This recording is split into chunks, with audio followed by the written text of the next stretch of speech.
रामकृष्णारी मंडळी, मी किशोरी केरवणकर जर्नी किशोरी या YouTube channel आपल्या सर्वांचं स्वागत करते. मंडळी, नमनाच्या दोन्ही व्हिडिओना तुम्ही मनापासून खूप प्रेम दिलं, त्याबद्दल तुमचे खूप खूप धन्यवाद. आणि आत्ता आज मी तिसरा व्हिडिओसुद्धा अपलोड करते. आणि हे नमन जे तुम्ही बघताय ते आमचा प्रयोग पहिलाच आहे आणि मुलंसुद्धा सगळी नवीनच आहेत, त्याच्यामुळे जर काही चुकलं असेल तर माफ करा. आणि ह्या नमनाच्या मागे सगळ्यांची खूप मेहनत आहे.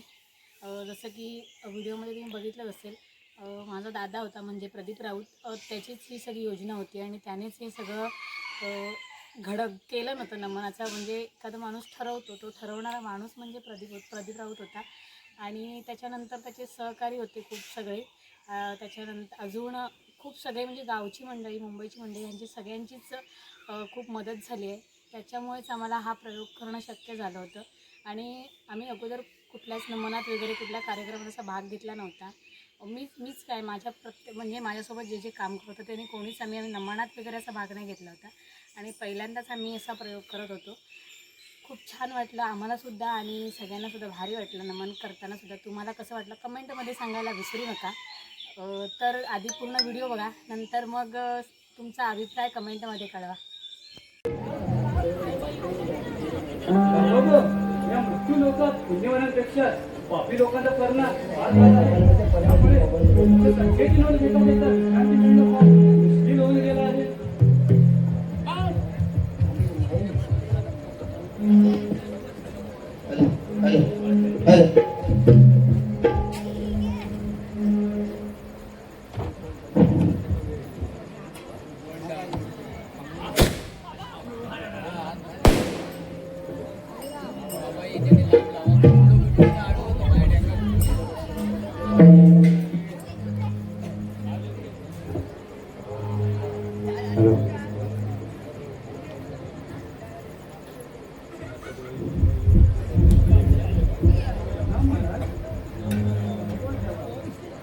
तू चित्रगुप्ता या यमपुरीत धूत मृत्यू लोकात क्षणभर बांबे क्षणभूर आपले घेऊन आले आहे. याची नोंद तुमच्या वेळी झाली आहे.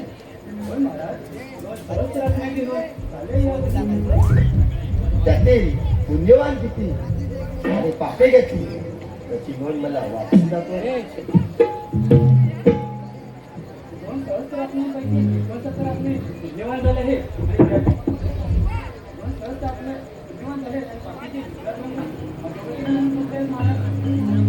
मग पुण्यवान असतील त्यांना स्वर्गाचा दार मुक्त करायला सांगा आणि जे पापी असतील त्यांना नरककुंडामध्ये लोटून द्यायला आदेश द्या. महाराज तुमच्या आज्ञेसाठी तुम्हाला विचारायचं वाटतंय. महाराज, तुमच्या मृत्यूचा भाग त्याचा गळा लागतो, त्याचा अंत हा निश्चितच असतो. पण महाराज, तुम्हाला आतापर्यंत असं कोणी शिवभक्त भेटला आहे का ज्याने आपल्या भक्तीच्या बळावर आपल्या भक्तीची सुटका करून घेतली? हेच नाही, माणसाची आयु मर्यादा संपली मग आम्ही त्यांच्या गळ्याला हात लावतो, मग त्यातच त्याचा मृत्यू होतो. नारायण नारायण नारायण यमराजाच्या दरबारी आले नारदाची स्वारी. यमराजाच्या दरबारी आले नारदाची स्वारी.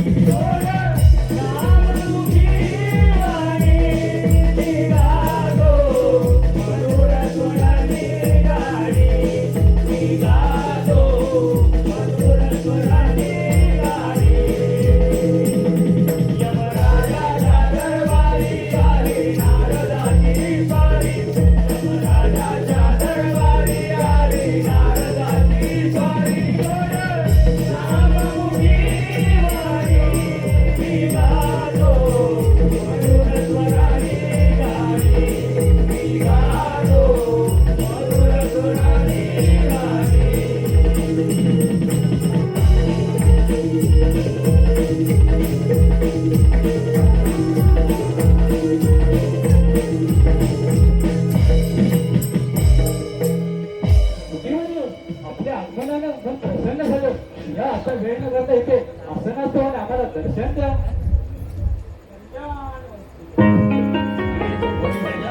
तुम्ही आमचाही प्राणीपात शिकायला हवा.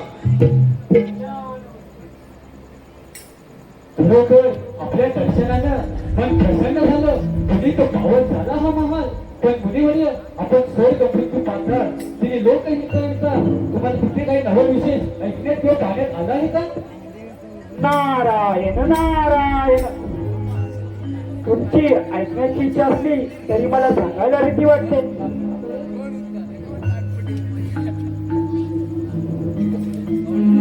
बरं? कारण या भूतलावर या नारद मुनीला सर्व तळ लाव्या, आग लाव्या अशा नावाने संबोधतात. हेही ऐकून तुमचाही अहंकार जागृत व्हायचा. असं का बरं? त्याचं कारण मी तुम्हाला सांगितल्यावरच कळेल. मग सांगा तर तुमचा नवीन विशेष. नारायण नारायण. तुमची अशी इच्छा आहे तर सांगतो. शाल्व देशाचा राजा भीमसेन यांचा पुत्र सत्यवान. समजलं. त्याच्या मृत्यूला अपघात झाल्यामुळे लवकरच त्याची मृत्यू घटना घडणार आहे. नारायण नारायण नारायण.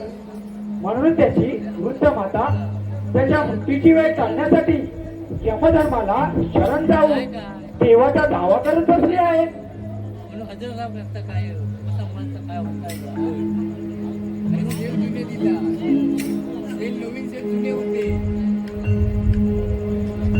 माझ्या यमधर्माला नुसतं जाऊ नकोस. नारायण नारायण.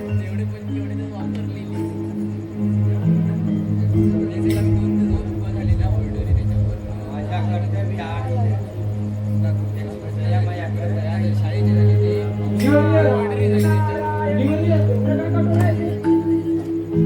जगण्यापेक्षा जगण आहे. तर ब्रह्मदेव तरी आडवा आला. माझं काम आमच्या महाराजांचं उत्तर पासरणारी म्हणतं नाही. ते दयामया विसरून जातात. आपल्या नियमाविरुद्ध ते कधीच वागत नाही. नारायण नारायण. प्रभुता हा ब्रह्मा आहे तुझा. एखादा भक्तवत्सल माणूस भक्तीच्या जोरावर कार्याची साधना करण्यासाठी जेव्हा देवाचा दावा करतो तेव्हा देव धावून आला तर तुझा हा यम तिथे काय करणार? काय झालं?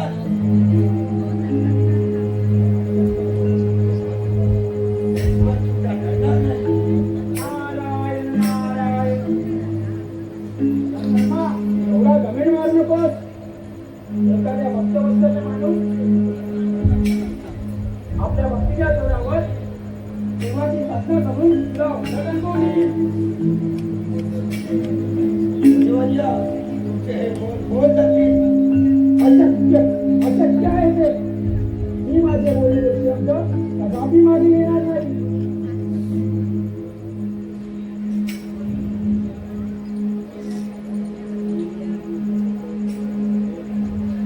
मी नाही जमणार. या कर्तव्य यमापुढे तुमचे शब्द बोल जातील. नारायण नारायण. एवढा विश्वास वाटतो.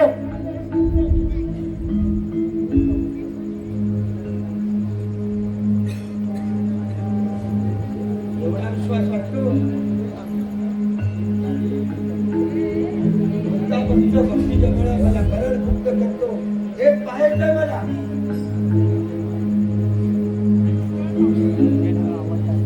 तर मग या बाळा कोण हारणार कोण जिंकणार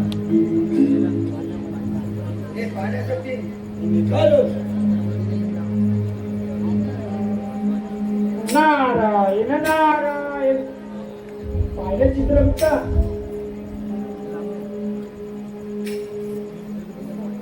यमधर्माचा अहंकार जागा झाला.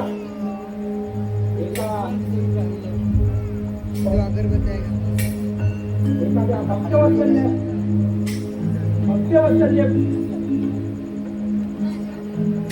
मनुष्याच्या भक्तीमुळे आपला आपले हाल होईल एवढा ऐकून यमधर्माचा अहंकार तात्काळ जागी झाला.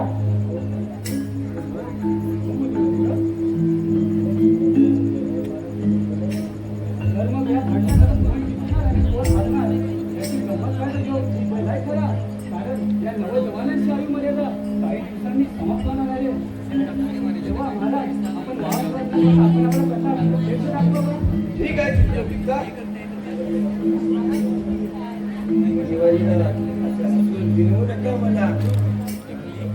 या आमच्या भांडणात कोण हरणार आणि कोण जिंकणार ते पाहायला चालू.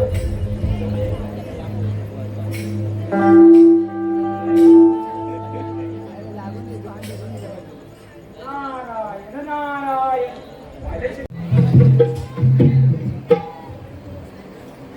कन्या उपवर झाली म्हणून पित्याच्या मनाला लागली चिंतेची व्यथा भुंग्यासारखी पोखरू लागली. सापडत तसंच झालंय माझ्या वडिलांचं. जोवर मला योग्य तो वर सापडत नाही तोवर त्यांची मनस्थिती अशीच राहणार आहे. हे रुंदे माते, माझ्यावर कृपा कर आणि मला योग्य तो वर प्राप्त होऊ दे. हे माझे मनोरथ तू पूर्ण कर.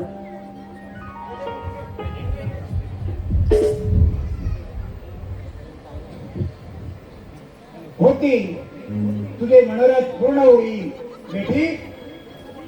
हा माझा आशीर्वादाचा हात सदोदित तुझ्या पाठीशी आहे. आपला आशीर्वाद असल्यावर सारं काही ठीकच होईल. तुम्ही उगाचच माझ्या लग्नाची काळजी करत राहता. मुली, हे मानसिक दुखणं असं दूर होणार नाही. जेव्हा तुझं लग्न होईल तेव्हाच मी त्या मानसिक दुःखातून निघून जाईल.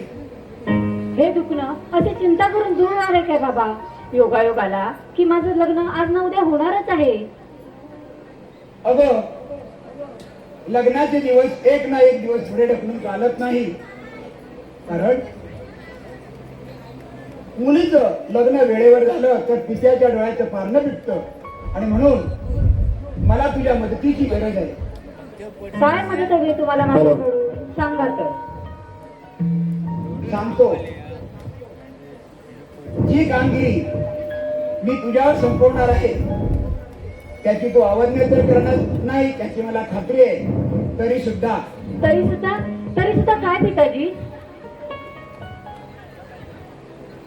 आजवर कोणत्याही पित्याने ही जबाबदारी आपल्या मुलीवर टाकली नव्हती.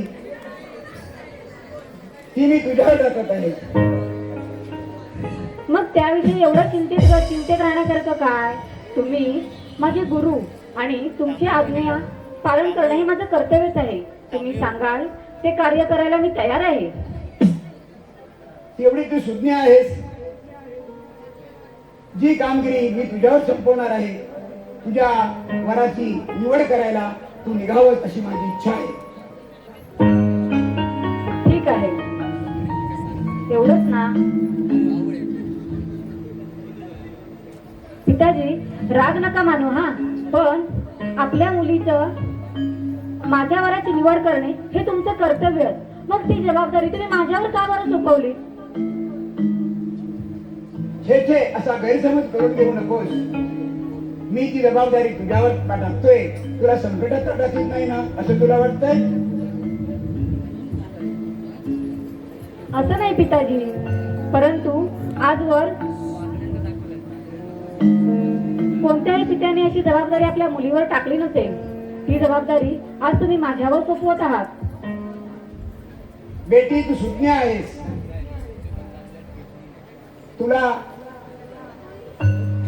तू सुज्ञ आहेस. तुला कल्पना आहे की कसा वर निवडावा यासाठी तू तयार आहेस आणि म्हणून ती जबाबदारी मी तुझ्यावर टाकत आहे. पिताजी, पुरे करा हा, नाहीतर अशा स्तुतीने मी लाडावून जायची. काय स्तुती केली मी? तुझा जन्म या सावित्री देवीच्या वरानं झाला आहे. तुझ्यासारखी मुलगी माझ्या पोटी जन्माला येणं हे मी माझं भाग्यच समजतो. कौतुकाला देखील मर्यादा असावी. जरी सावित्री देवीच्या वरानं माझा जन्म झाला असला तरी तेवढी पात्रता नाही माझी. तुला तसं वाटणारच, कारण आपल्या नाभीत कस्तुरी असते. हे कस्तुरी मृगाला तरी कुठे माहीत असतं. माझ्या स्तुतीचं गुणगान असंच चालू ठेवणार असाल तर मी येते बरं अशी. थांब बेटी, तू असं जराशा गोष्टीनं रागावून जाऊन लहान नाहीये. मग मी मोठी आहे का? आई वडिलांपेक्षा मुलं लहानच असतात.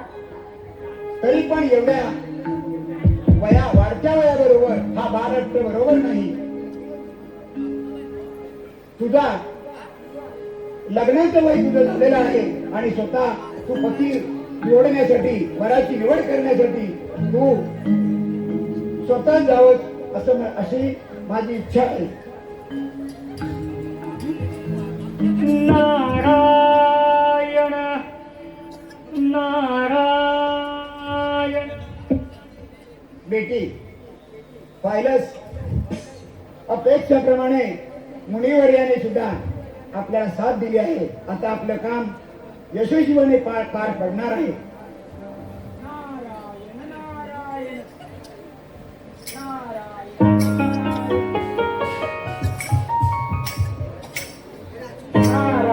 नारायण नारायण. कोणत्या कार्याची योजना केली आहे? आधी आपण असं नसतं व्हावं, मग सगळं काही शिकतो.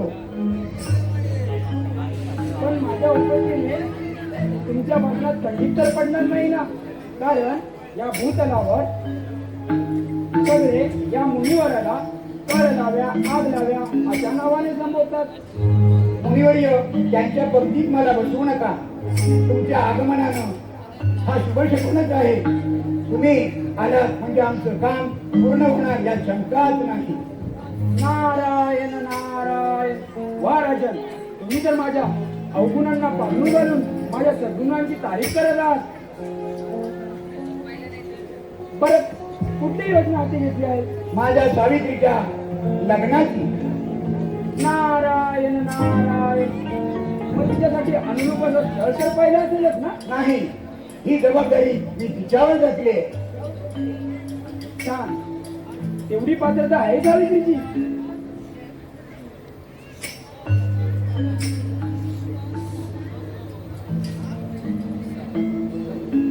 बरं, कोणता वर निवडला आहे सावित्री? प्रणाम मोदीवर्य. अद्याप वरच पाहण्यात आला नाही, मग वराची निवड काय करणार? नारायण नारायण. तुझे हे बोलणं कसं पटणार मला? कारण उद्धव झालेली कन्या आपल्यावर कसा असावा याचं चित्र आधीच आपल्या मनात कोंडून ठेवते. मी मनानं जरी माझ्या वराची निवड केली नसली तरी माझ्याही काही अपेक्षा आहे. आपला पती म्हणजे परमेश्वर आणि तो पूजेच्या पात्र आहे की नाही हे पाहणं हे आपलं कर्तव्यच आहे. नारायण नारायण. मग तू आपला वर पाहताना असं चित्र समोर नजरेसमोर ठेवून वराची निवड कर, म्हणजे तुझा संसार सुखाचा होईल. पण आणखीन एक गोष्ट सांगितलेली लक्षात ठेवशील? सांगा ना, तुम्ही सांगितलेली प्रत्येक गोष्ट मला मार्गदर्शकच ठरेल. नारायण नारायण.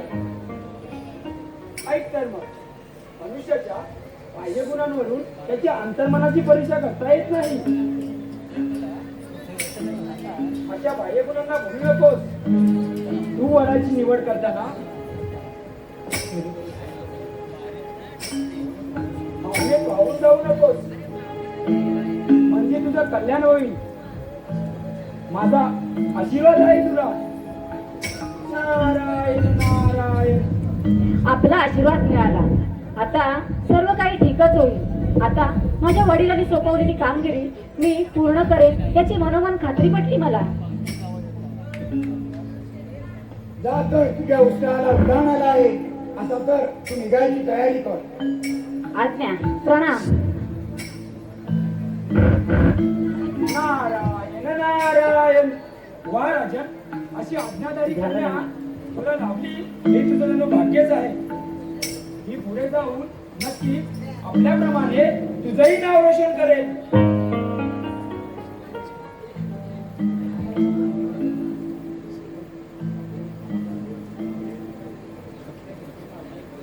सेवक, कामात त्यांना पाठवून द्या.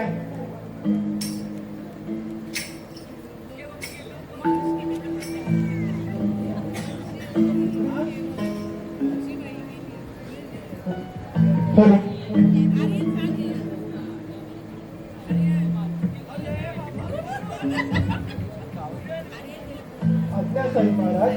एवढं तातडीचं काय काम निघालं? सावित्रीला आपल्या वरपसंतीसाठी मी देशोदेशीच्या राजांकडे पाठवण्यासाठी निर्णय घेतला आहे. तरी आपण तिच्या प्रणयाची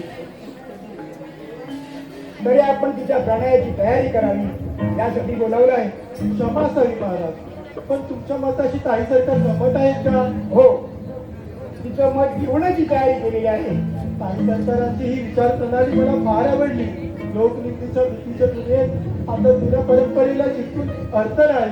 ताई सरकार जुन्या आहे, त्या आपल्या वराची निवड योग्य करतील. आपला पती कसा असावा याची दूरदृष्टी आहे तिला. फक्त त्रास होईल तो फक्त वरपसंतीच्या कामात. अमात्य, माझ्या सावित्रीला साजेचा असा एक पाहण्यात आहे का वर? तसं एका राजकुमाराचं नाव ऐकण्यात आलं आहे, पण तो ताई सरकारांसाठी अनुरूप आहे की नाही हे पाहायला प्रथम त्याची प्रतिमा पाहावी लागेल. माणसाच्या प्रतिमेवरून त्याच्या गुणांची परीक्षा करता येत नाही.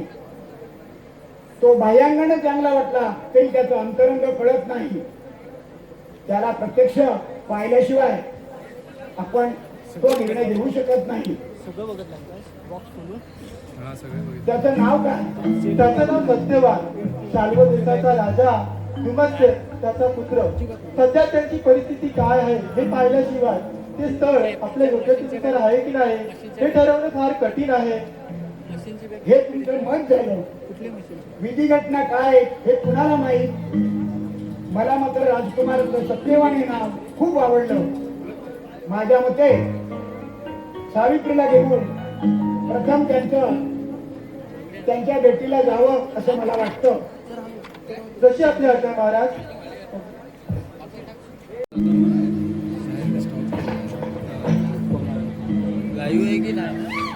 ताई सरकार, या तपोवनाची किती सुंदर आहे. पाहून मन प्रसन्न झाले. हो, मलाही आनंद झाला आहे तपोवन पाहून. हे झाडे, हे वृक्ष, वेली किती सुंदर निकावा आहे. ताई सरकार, तुम्ही थोडा वेळ इथे विश्राम करावा. तोपर्यंत मी आजूबाजूला एखादा आश्रम आहे का ते बघून येतो. मागून धनपाल येतच असेल. ठीक आहे अमात्य. या वनातील वातावरण किती शांत आहे. हा पक्ष्यांचा आवाज, मातीचा सुगंध अगदी मन मोहून टाकतो.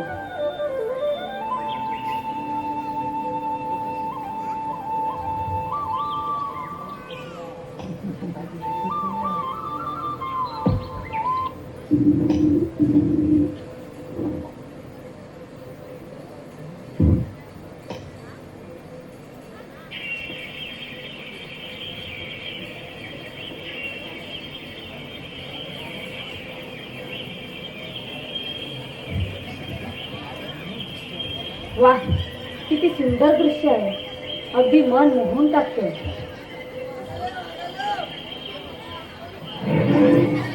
अगं बाई, ही तर वाघाची तर काही.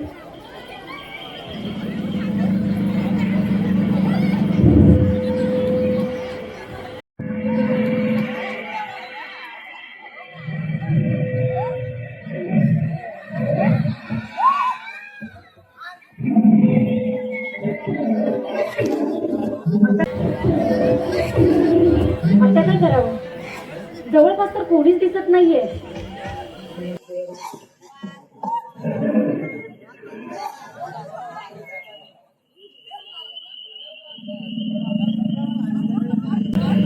काय करू आता? मी इथे एकटीच आहे. माझ्या सोबतीला कोणीच नाहीये. अमात्य सुद्धा आताच गेले. काय करू मी?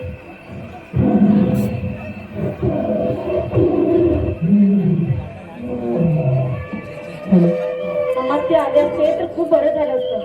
हा धनपाल पण कुठे दिसत नाहीये. हा वाघ तर इकडेच येतोय आणि मी एकटीच आहे. ह्या जंगलात कोणी सोबतीला सुद्धा नाहीये माझ्या. काय करू मी आता? मला काही सुचत नाहीये. वाघाचा आवाज एकदम जवळ येतोय माझ्या. काय करू मी? अगं बाई, हा तर एकदम जवळ जवळ यायला लागलाय माझ्या. कोण आहे का इथे मदतीला? कोण आहे का इकडे? कुणीतरी मला मदत करता का? अगं बाई, काय करू मी?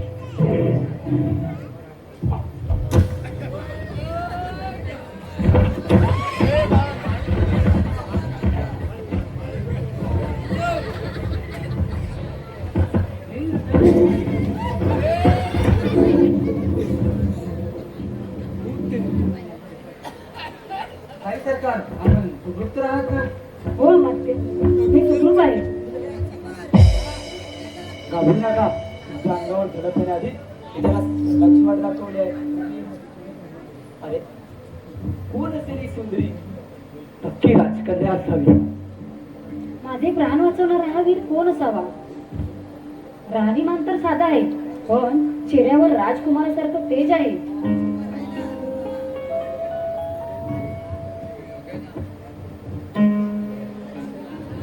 साहेब आपण सुखरूप आहात ना? हो धनपाल, मी ठीक आहे. यांनी माझी वाघापासून प्राण वाचवले.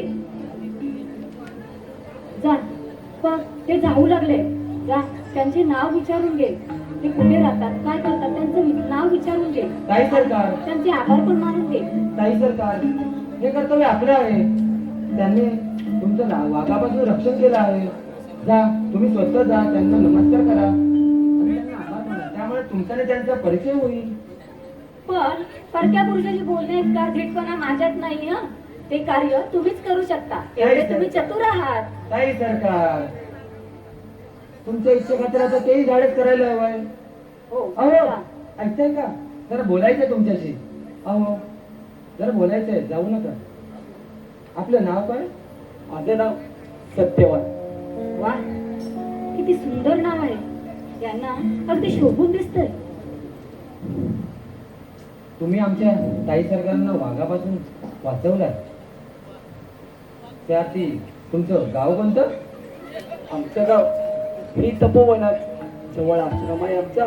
तिथे मी माझ्या मातापित्यांसह राहत असतो. बरं, यांचं बोलणं किती सात्विक आहे. हे मातृपितृ भक्त वाटतात. मग आपली अशी अवस्था होण्यामागे कारण काय? आमचं दुर्दैव शाल्व देशाची माजी राजे जुमत्से यांचा मी पुत्र. अगं बाई, ज्या वराच्या शोधात मी आले होते ते हेच तर. या उपवर मुलीला पाहिल्यापासून माझं मन चलबिचल होऊ लागलंय. तिच्या भेटीने माझं भाग्य उदयाला येणार नाही कशावरून? मलाही आता एकच प्रश्न विचारायचा राहून राहिलाय. आपण असे राजकुमार, मग असे रानवार भटकण्याची आपल्यावर वेळ काय यावी? काळचक्र कधी सारखं फिरत नाही, ते उलटही फिरतं. कर्मभोगामुळे माझ्या वडिलांना अत्यंत आलं. माझ्या बालपणी वडिलांचं राज्य त्यांच्या कट्टर शत्रूंनी हिरावून घेतलं. अशी आम्हाला रानामुळ्यात फिरण्याची वेळ आली ती यामुळे. अरे रे, मग आपल्याला असं रानवार भटकताना फार त्रास होत असेल नाही का? मुळीच नाही, उलट मातृपितृ सेवेत आम्हाला फार आनंद होतो. आहा, पती असावा तर असा सुंदर, सुशील, सद्गुणी असावे. या मातृपितृ भक्ताचा लाभ मला होईल का? होईल का मी यांच्या चरणाची दासी? पत्नी असावी तर अशी विजयशील, सुंदर, सुशील, पण मी आता दरिद्री. तिची प्रतीक कशी होणार मला? आता काय करावं? काय हो धनपाल, आमची माहिती तर सारी विचारून घेतला, पण तुमच्या सोबत झाल्या तिचं नाव गाव सांगाल की नाही आम्हाला? सांगणार ना. या आमच्या ताई सरकार, भद्राची पती अशोकपती महाराजांची कन्या, त्यांचं नाव सावित्री देवी. खरं त्यांच्या ओळखीने आम्हाला आनंद तर झाला, पण या खडतरचं पोहणं देण्याचे कारण काय असावे? कारण केवळ वर संशोधनासाठी आपल्या वडिलांच्या इच्छेखातर आपल्या वराची निवड स्वतः करायची अशी कामगिरी स्वीकारली आहे आमच्या ताई साहेबांनी. आणि माझ्या मते अमात्य आपल्याला वर पसंतीसाठी दूर जायला नको, पाहिलंच का? हे आपण सावित्रीताईंसाठी यांची निवड करायला हवी. एकीकडे अमात्य अगदी माझ्या मनातलं बोलून गेले आहे. या अमूल रत्नाचा लाभ जर मला झाला तर माझ्यासारखी भाग्यवान मीच असेल. पण सावित्रीताईचं भाग्य कुणाला काय कळणार, ते कुणाला काय लाभणार, त्याबद्दल आपण वरासंबंधी चांगली माहिती अश्वपती महाराजांच्या कानी घालू. मग काय ते ठरवू. ठीक आहे. चला तर मग निघूयात. चला तर आपण.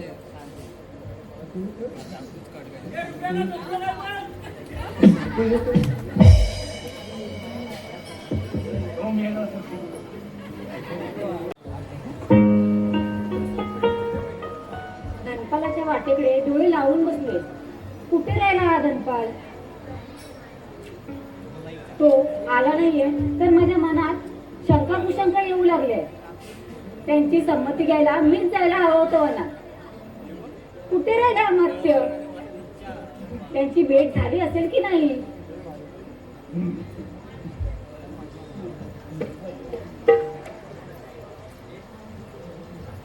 माझंच चुकलं, मीच जायला हवं होतं. कुठे होता धनपाल अजून? ताई सरकार, चालून चालून माझ्या पायात पेटके येऊ लागले. जरा झेप तर घेऊ द्या. चालून चालून तुझ्या पायात पेटके आले, पण तिथे माझा जीव वर खाली होता त्याचं काय? थोडा धीर घ्या ताई साहेब. मला दम तर खाऊ द्या. जळलं गेलं तुझं लक्ष. इथे त्यांनी काय सांगितलं हे ऐकायला माझा जीव वर खाली होतोय. पण माझ्या पायात उभं राहायचं बळ नाही. काय करू मी त्याला? तू माझी थट्टा तर करत नाहीयेस ना? ताई सरकार, इतका थट्टा करतो भाऊ नाही माझ्या. प्रेमाचे जाव शब्दांच्या पलीकडे असते. कळतं मला तेवढं. लग्न झालंय माझं. जळलं गेलं तुझं लक्ष. तू असंच बोलत राहणार आहेस की सांगणार आहेस मला त्यांचा निरोप? नाही सरकार, काय करू मी? तुमचा निरोप सांगायला सुरुवात केली ते नेमकं पायात पेटका येतो. तिच्या आधी तुमच्याकडे येण्याआधी बायकोवरून पाय पण घ्यायला हवे होते. काय रे तू? मग जाऊन यायचं होतंस ना अगोदर तुझ्या अर्धांगिनीला भेटून. तेच चुकलं माझं. तिचा गोंड्यासात माझ्या पायाने लागला असता तर थकवा जाऊन बोलायला उत्साह मिळाला असता. ते सोड, तू सांग काय निरोप घेऊन आलायस त्यांचा? निरोप सांगितला मी. ते म्हणाले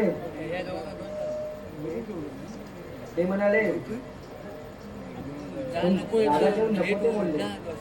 म्हणजे माझा निरोप ऐकून ते रागवले? काय म्हणाले ते? ते म्हणाले तुमच्या सावित्री देवींवर माझं मुळीच प्रेम नाही. हे तू काय बोलतोय? ज्या दिवशी त्यांची आणि माझी भेट झाली तेव्हा त्यांच्या डोळ्यात माझ्याबद्दलचं प्रेम पाहिलं होतं मी.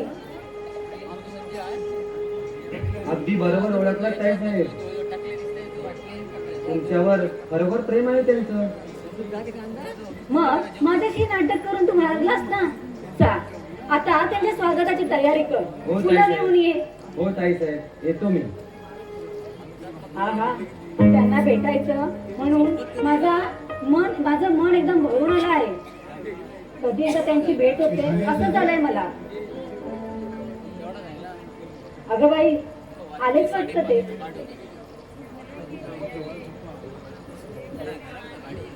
अशोकपती महाराजांची कन्या, तिचं रूप, तिचं वैभव, तिची विचारसंहिता पाहिलं त्याची आपली बरोबरी कशी होणार? असं का बरं? इतक्या लांबून बोलताय. तुम्हाला भेटण्यासाठी मी निरोप पाठवला होता. राजकन्या, माझ्या सहवासाची अपेक्षा करू नको. मला सहवास तुला ताकद करेल.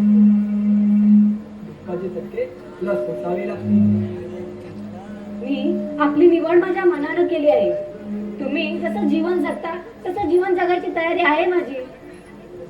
दरिद्राचा बकासूर जरी मला गिळायला आला तरी मी त्याला सामोरं जाईन.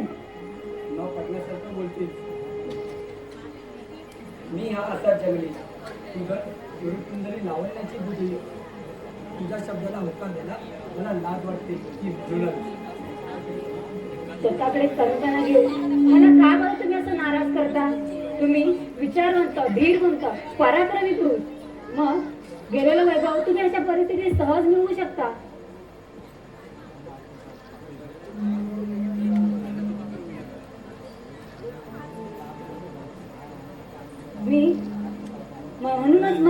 चरणाची दासी व्हायचं आहे.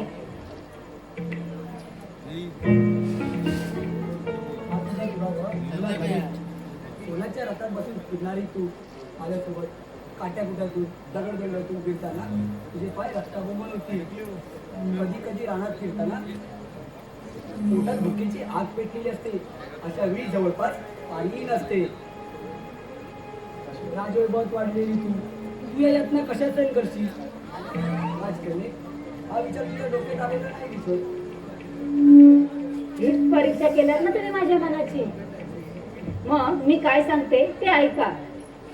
तुमच्याशी माझं लग्न झाल्यावर तुम्ही जसं जीवन जगता तसं जीवन जगायची तयारी आहे माझी. तुमच्यासोबत मी रथात न चालता तुमच्यासोबत मी पायी पायी चालेल. उंची उंची वस्त्र न घालता मी लक्तरून दिसू लागेल. मिष्टान्न भोजनाची आवड न बाळगता मी कंदमुळं खाऊ लागेल. आपल्या आज्ञेप्रमाणे वागेल. पण पती म्हणून तुमची केलेली निवड जरी ब्रह्मदेव समोर आले तरी तुमच्याच गळ्यात माळ घालून ती पूर्ण करेल. माझ्या पुढे एक प्रतिज्ञा करते ना. अविचारांच्या भूताने तुझं डोकं मापून गेलंय. विचारांच्या पायीवर तुझं पाऊल सरकू लागलंय. माझे देवी सांभाळ. तू केलेली चूक तुला निस्तारावी लागेल. सद्गुणी वराची निवड करणं ही चूक नाही, ते शहाणपणाचं लक्षण. तसं वागूनच मनुष्याचं जीवन सुखी होतं. अरे गणे, तू स्वमताने माझी निवड केली, पण तू केलेली ही निवड माझी निवड पाहून तुझे वडील अश्वपती राजे आपल्या विवाहाला संमती देतील का याचा विचार केलाय? त्यांच्याच आज्ञेनुसार मी तुमची निवड केली आहे.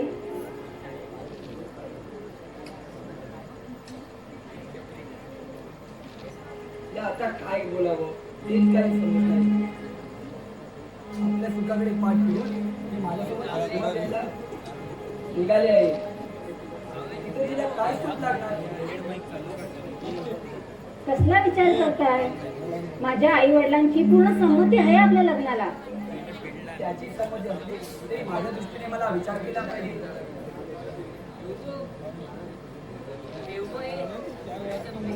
नारायण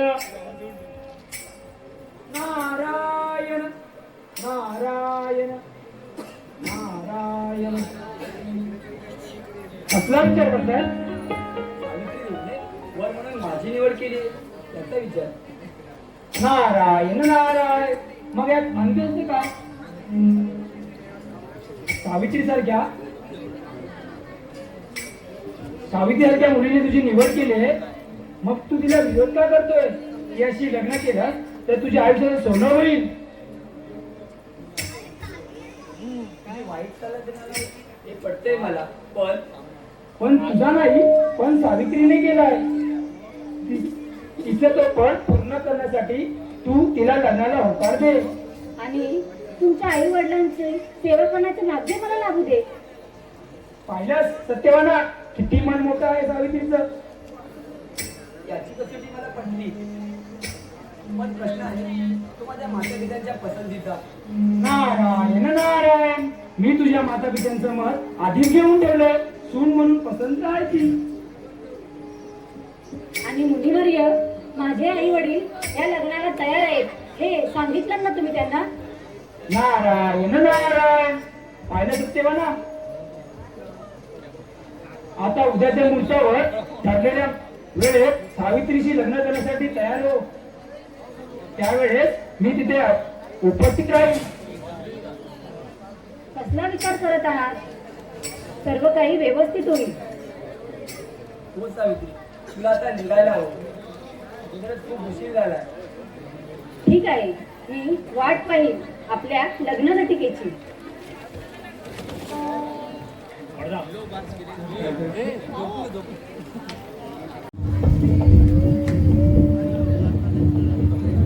वडिलांच्या आज्ञेनुसार वराची निवड करून तर आले.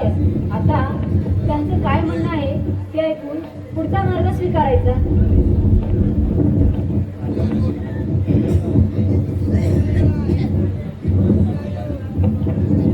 वर पसंतीच्या कार्यात आपण सफर करत आहात ना? हो झाले. वर पाहिला, मनोमन पसंतही केला आणि एकाग्र मनाने त्यांनाच करायचं ठरवलं. खरं तू तशी सुज्ञ आहेस, असा चांगला वर तू शोधशील अशी मला खात्री होती.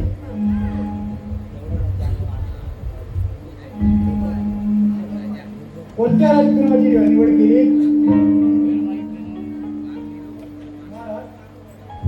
राजकुमार सत्यवानाची.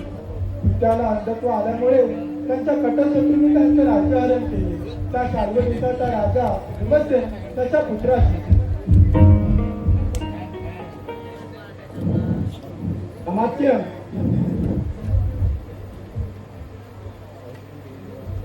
सावित्रीने केलेली निवड आपल्याला योग्य आहे अशी वाटते ना? मी नाराज आहे त्या बाबतीत. केवळ वर चांगला पाहून त्या वराची निवड करायची नसते, त्याच्या इतर परिस्थितीचाही विचार करायचा असतो. अमात्य, अमात्य, मला परिस्थिती जेव्हा वरायचं नाहीये, मला माळ घालायची आहे ते मला अनुरूप अशा वराच्या गळात, जो सद्गुणी सुशील असेल. मग तो परिस्थिती सहज बदलू शकतो. काही सरकार परिस्थितीचे प्रकार तटके तुम्ही अजून अनुभवलेले नाही. सध्या त्यांची परिस्थिती काय आहे त्याचा विचार करा. अन्न अभावी ती कंदमुळे खात आहे, निवाऱ्यासाठी झोपडीचा आश्रय घेत आहे. त्यांच्यामध्ये सौम्यगती जीवन जगताना तुम्हाला फार कठीण होईल. बेटी, तुझ्या वराची निवड करताना त्याच्यातला उणेपणा तुला नाही का समजला? त्यात उद्यपणाचा पिताजी, त्या गोष्टीचा पूर्णपणे विचार करूनच मी निर्णय घेतला आहे. वर चांगला असावा, वर चांगला असला की साऱ्या अडचणी आपोआप दूर होतात. तू घेतलेला हा निर्णय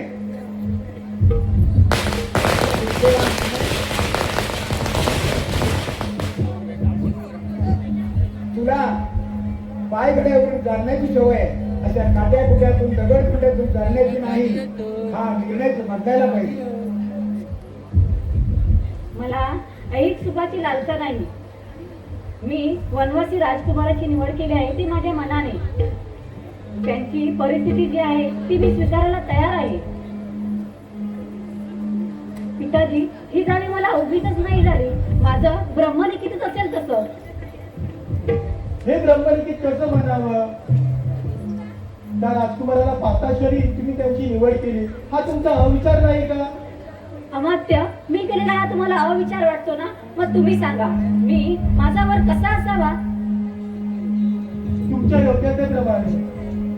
सत्यवान तुम्हाला योग्य वाटला तरी तुमच्यामध्ये तत्वान आहे. तुम्ही राजकुमारी तर तो वनवासी कुमार.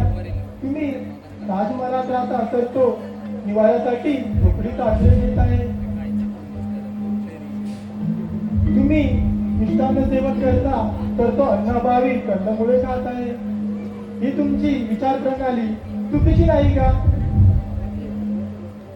अमात्य, जीवनाचं वस्त्र सुखदुःखाच्या धाग्याने विणलेलं असतं. जेव्हा सुखाबरोबर दुःखही भोगण्याची तयारी असावी लागते मनुष्याची. हे बोल सुखाच्या हिंदोळ्यावर झोके घेताना बरे वाटतात, पण संकटकाळी जीवन नकोस होतं. मी स्वमतानं माझ्या वराची निवड केली आहे. ती परिस्थितीने मला विळखा घातल्यावर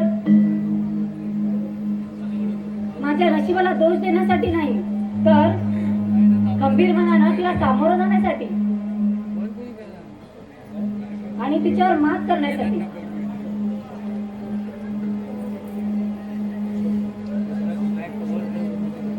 अमात्य, तिने आपल्या सुखदुःखाचा विचार करून निर्णय घेतला आहे.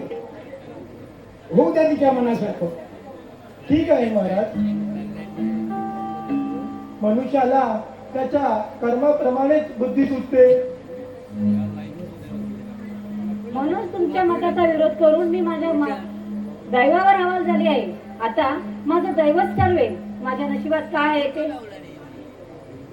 हिच्या दैवात काय आहे ते साक्षात मुनीवरच जमती. त्यांचं जर आगमन होतं तर फार बरं झालं असतं. नारायण नारायण गो कुणाच्या कोण जाणे, काय कुणाच्या भाळी असे लिहिले, कुणानशिबी काय येईल तूच कबूल जाणे, तूच कबूल जाणे.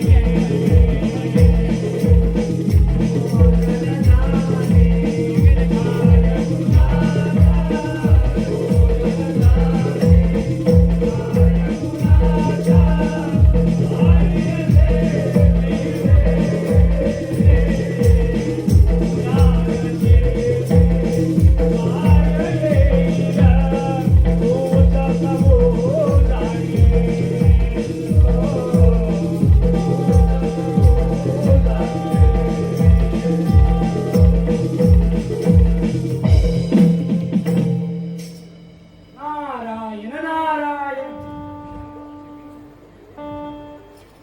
नारायण नारायण. माझ्या येण्याने आपल्या भाषेत खंडित तर पडणार नाही ना? छे छे, आपल्या येण्याची आम्ही मार्ग प्रतीक्षा करत होतो. नारायण नारायण. ते का बरं?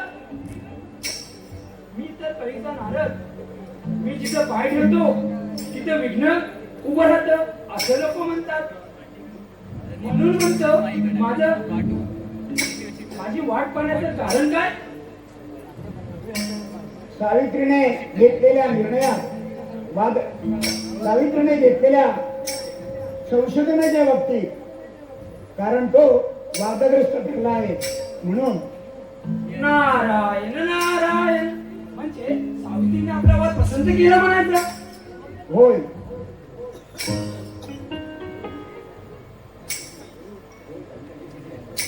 होय, पण त्यांनी केलेली निवड मला पसंत नाही. नारायण नारायण. पण तिला ती योग्य वाटते ना? मग तिने पसंत केलेल्या वराची तुम्ही लग्न लावायला विरोध का करताय? तसं नाही. काही सरकार ज्या वराची निवड करणार आहे तो योग्य आहे की अयोग्य हे पाहण्याचं काम आमचं नाही का? नारायण नारायण. हे ठीक आहे, पण सावित्रीने वराची निवड करताना सर्व गोष्टी पाहूनच वराची निवड केली असणारच ना? बरं सावित्री, कोणत्या वराची निवड केली आहेस तू? शाल्व देशाचे राजे धुमस्ते त्यांच्या पुत्राची.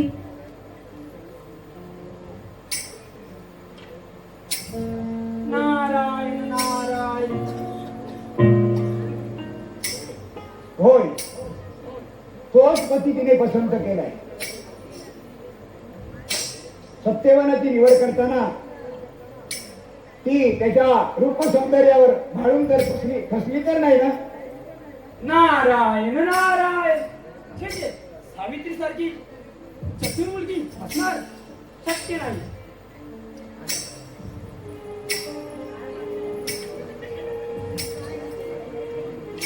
सत्यवानासारखा. नारायण नारायण. सत्यवाना पराक्रमी धनुर्विद्येत प्राधान्य असणारा अशा मुलाची निवड केली आहे सावित्रीने. पण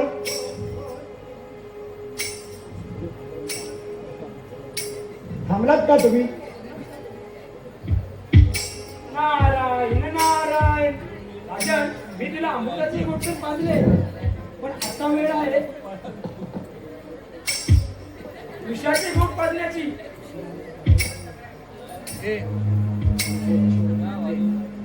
म्हणजे नारायण नारायण. हे शब्द बोलायला जड वाटतायत मला. सत्यवाना दीर्घायुष्य आहे.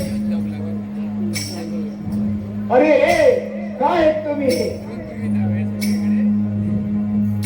राजा, एवढंच नाही, त्यापुढे ये.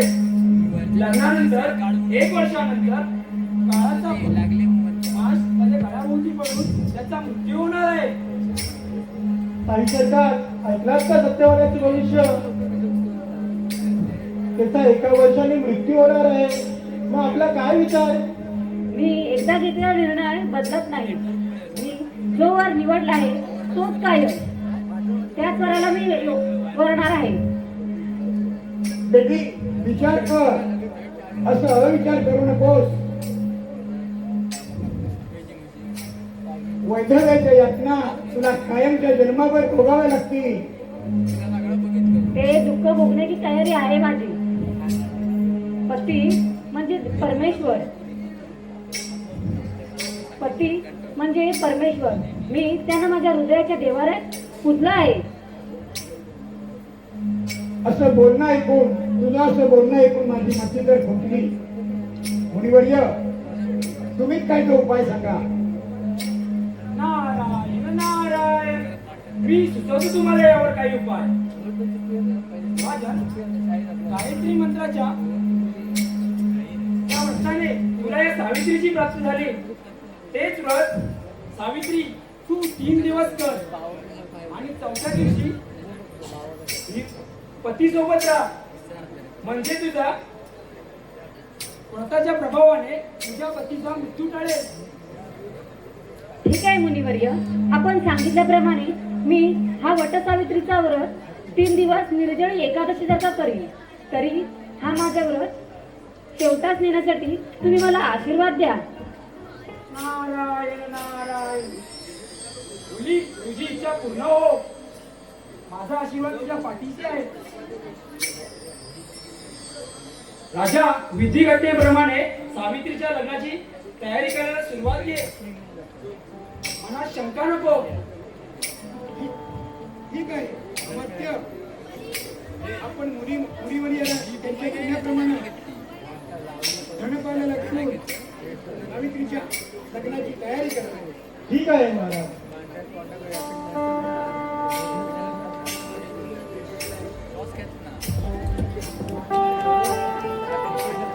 सत्यवान आपल्यासारखा सद्गुणी सुलक्षणी असा दामाद लागल्यामुळे आमच्या भाग्यात भर पडली आहे. सरकार, तुमचा हे अनुरूप जोडा पाहून आम्हाला फार आनंद झाला.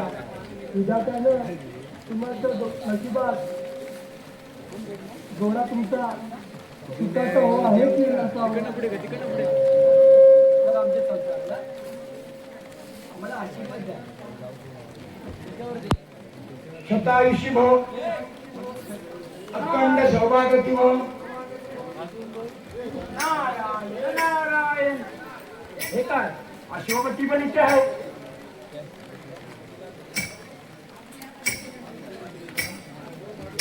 पाहिलं सत्यवाना, मी तुम्हाला वचन दिलं होतं तुमच्या लग्नाच्या वेळेस मी योग्य मुहूर्तावर इथे हजर होईल. आता मी योग्य मुहूर्तावर इथे आलोय. तर सर्वांनी सावित्री आणि सत्यवानाचं लग्न उरकून घेऊया. अश्वनी चला तर मग. चला तर मग कर्णकुटी जाऊन सत्यवानाच्या आई वडिलांची भेट घेऊया आणि विवाह संपन्न करूया. चला.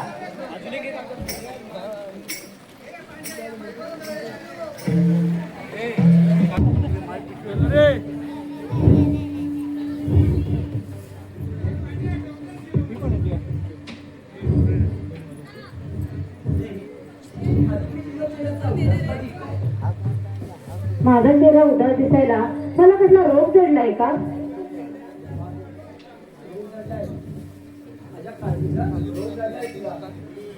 ते तू माझं वाटून काढते, पण त्याचं प्रतिबिंब तुझ्या चेहऱ्यावर स्पष्ट दिसते.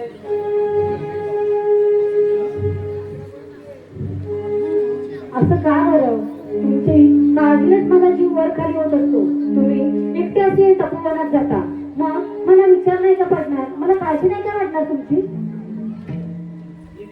माझी काळजी करते, पण याचं कारण हे नाही आहे. भीषण शुल्क तुझ्या मनाला टोचते आणि तू माझ्यापासून लपवून ठेवते. खरं आहे ना? मी तुमच्यापासून काही लपवत असेल असं तुम्हाला वाटत असेल तर मला क्षमा करा. मी पाया पडते तुमच्या. म्हणजे हे खरं आहे, माझ्यापासून काहीतरी लपवते. हो, तुमचं तुमच्याबद्दलच तुम्हाला सांगून मी तुम्हाला दुःखी कसं करू?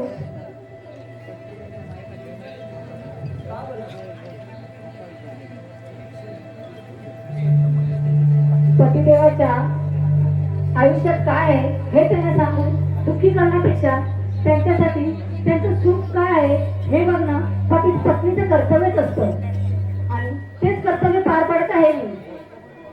म्हणजे तुझ्या दुःखाचं कारण मी आहे. अरे मी चांगला करा सध्या पण जिथं जिथं माझं बघेल तुला जायचं करतोय. असा विचार करू नका तुम्ही आणि तुम्ही मनालाही लावून घेऊ नका. हे पतीला आपत्तीतून बाहेर काढण्यासाठी मुनिवर्यांनी मला एक व्रत सांगितलं आहे आणि ते व्रत काय आहे हे तुम्हाला सांगण्या इतका आज माझ्यात प्राण नाहीये. पण माझं व्रत पूर्ण झाल्यावर मी तुम्हाला त्याबद्दल सगळी माहिती देईन. व्रत? कोणतं व्रत आणि कोणत्या कारणासाठी? सावित्री देवीचं व्रत. ते कशासाठी करायचं, का करायचं हे माझं व्रत पूर्ण झाल्यावरच सांगेन तुम्हाला.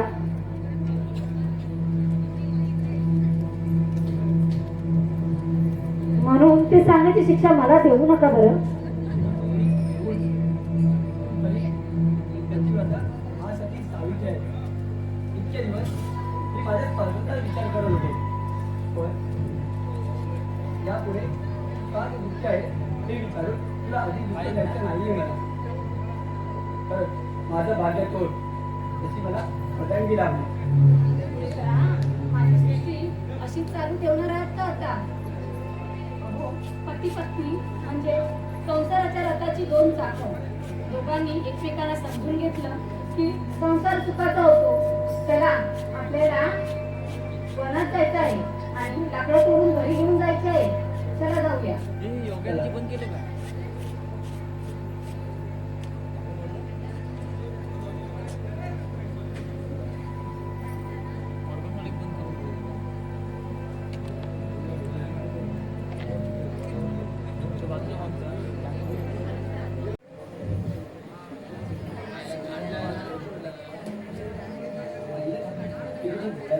भयंकर अरण्य ते म्हणत होतो तरी तू माझ्या समोरच आला. माझ्या मातापित्यांची पर्वा तू माझ्या सोबत आली. हो, पत्नी ती पतीची सावली. मग जिकडे पती तिकडे त्याची सावली गेलीच पाहिजे.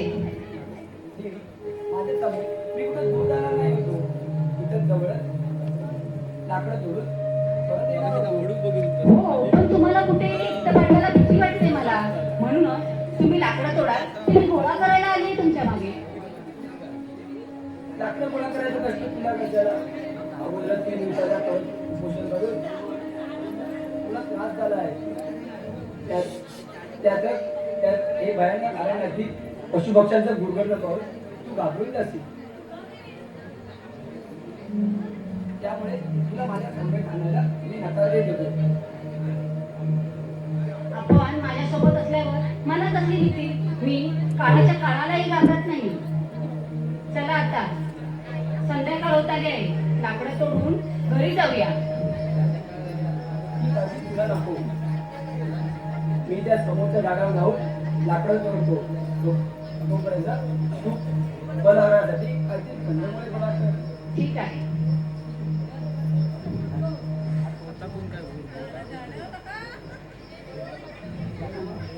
पडतो फाटशी पडतो फाटशीनुसार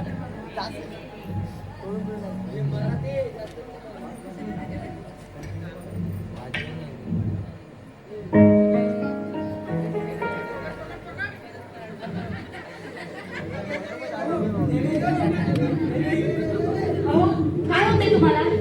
काय होतंय? काय होतंय यांना? कुणीतरी या ना, राहा ना. माझ्या पतीला बघा ना काय होतंय ते. अहो उठा ना. काय होतंय तुम्हाला? अहो उठा. अहो या रे, या हो कुणीतरी. माझ्या पतीला काय होतंय बघा ना. या कुणीतरी माझी मदत करा. अहो यांचा श्वास सुद्धा मंदावत झाला. काय करू मी आता? अगं बाई, अहो अहो उठा ना. काय होतंय तुम्हाला?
आहे तुझं लग्न थांबव.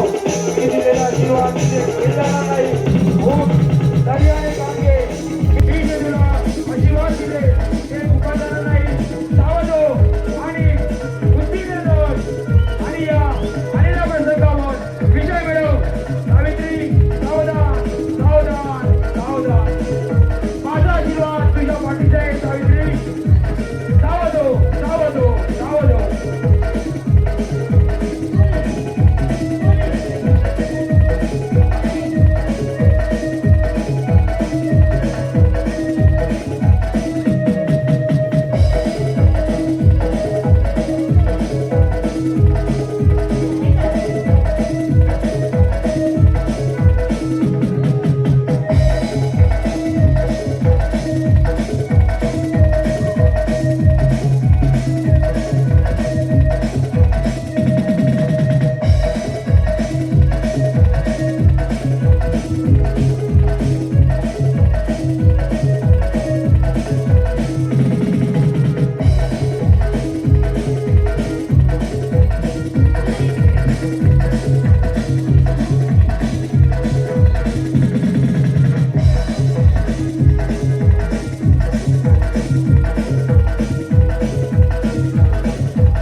ओळखलाय नाहीस मला?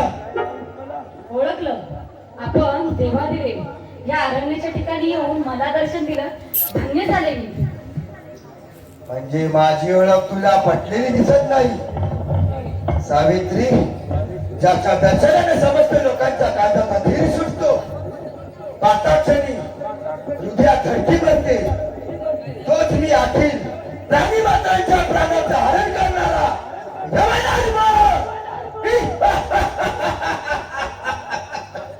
धर्मपिता, तर मग मी आधी तुमचं स्वागत करते. हे घ्या, अमृत फळ घ्या. सावित्री, मी तुझ्या स्वागतासाठी आलो नाही आहे. तुझ्या पतीची आयु मला जपली म्हणून तुझ्या पतीचा प्राणहरण करायला आलो आहे.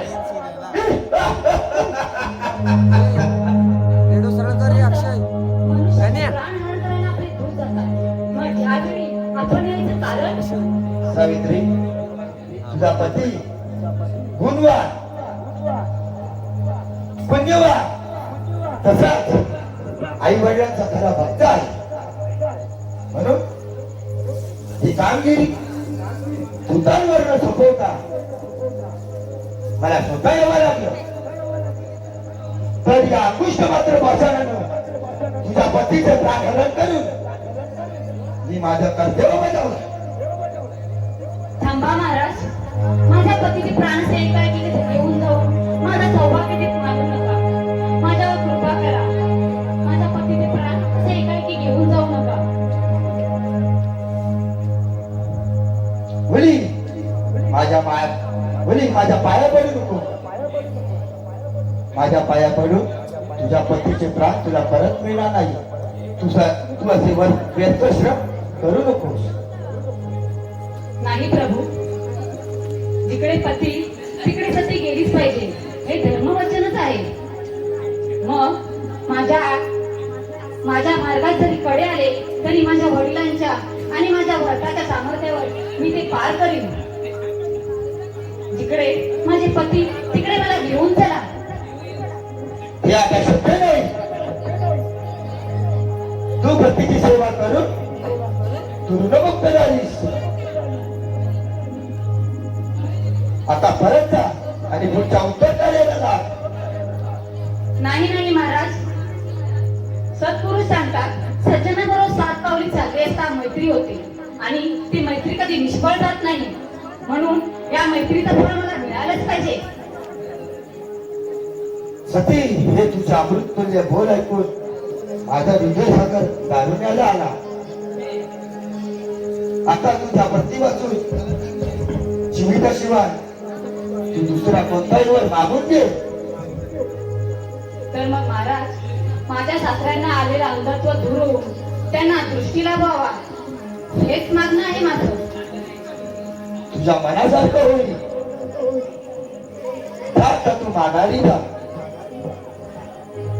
महाराज, कशी माघारी जाऊ? तुम्ही तर माझं सर्वस्वच घेऊन चालला. मग माझ्या जीवनात राहिलं तरी काय? सर्व जगाला प्रकाश देणाऱ्या सूर्याचे पुत्र तुम्ही. मग माझ्या अभागणीचा सौभाग्यतीत मानून तुम्ही मला प्रकाशाला पालखी का करता? माझ्यावर दया करा. कुणावर दया करणं हा यमधर्माचा स्वभाव नाही. तरी पण तुझ्या भाषणानं माझ्या मनात आदराचा जरा निर्माण झाला. देवी, तुझ्या प्रतिपानाविषयी तू दुसरा कोणता वर मागून घे. तर मग भगवंत माझ्या सासऱ्यांचं गेलेलं राज्य त्यांना परत मिळू दे हेच मागणं आहे माझं. जा, आता तुझी ही मनोकामना पूर्ण होईल. पण आता मात्र माझ्या मागे मागे येण्याचे काम करू नकोस. मग कुठे जाऊ? हे असं घोर अरण्य, इथे मला एकटीला सोडून माझा निभाव लागणार आहे का? तुम्ही पित्या समान आहात, म्हणून मला एकटीला असं अरण्य सोडून जाऊ नका.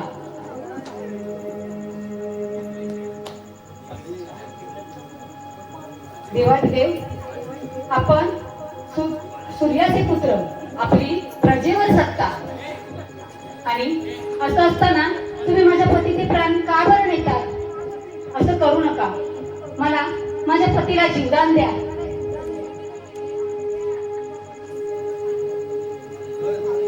हे शुभांगणे, हे तुझे बोल ऐकून मी संतुष्ट झालो. आता तुझ्या स्वतःकरिता चौथावर मागून घे. यमधर्म, आपली अशी सदिच्छा असेल तर मला सौभाग्यवती व्हावं असा आशीर्वाद देऊन मला 100 पुत्र व्हावे असा आशीर्वाद द्या. तू सावित्री, तुला 100 पुत्र होऊन तुझी मनोकामना पूर्ण होईल. पण तुम्ही माझ्या पतीचे प्राण तर घेऊन चाललात. मग मला 100 पुत्र होतील तरी कसे? अरे, मी बसलो तरी कसा? मुली, हे तुझे धैर्य, तुझी सत्यसे पाहून, तुझी चाकरी पाहून मी भान हरित झालो आणि त्या क्रमात तुला वर देऊन बसलो. जा, तुझ्या पतीचे प्राण तुला परत मिळतील. किती थोर अंतःकरण आहे तुमचं. मी आपली शतशः ऋणी आहे.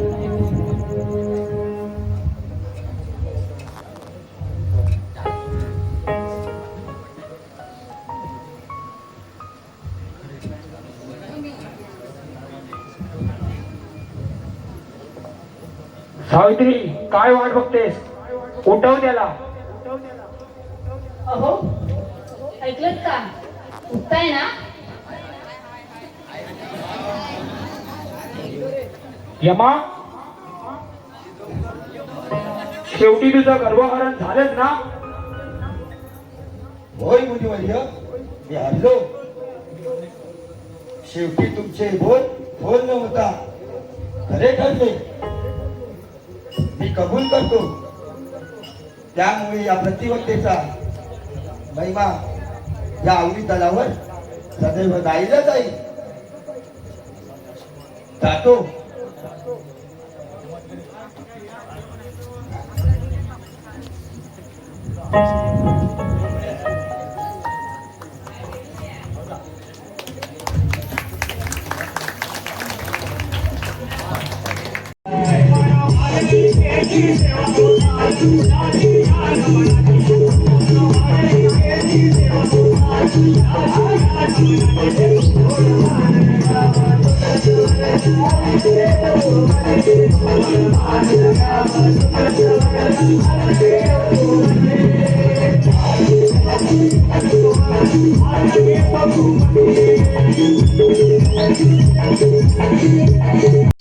तर मंडळी, बघितलात ना व्हिडिओ?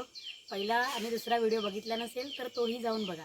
आणि आपल्या नमनाला लाईक करा, शेअर करा आणि आपल्या चॅनलला सबस्क्राईब करायला विसरू नका. धन्यवाद.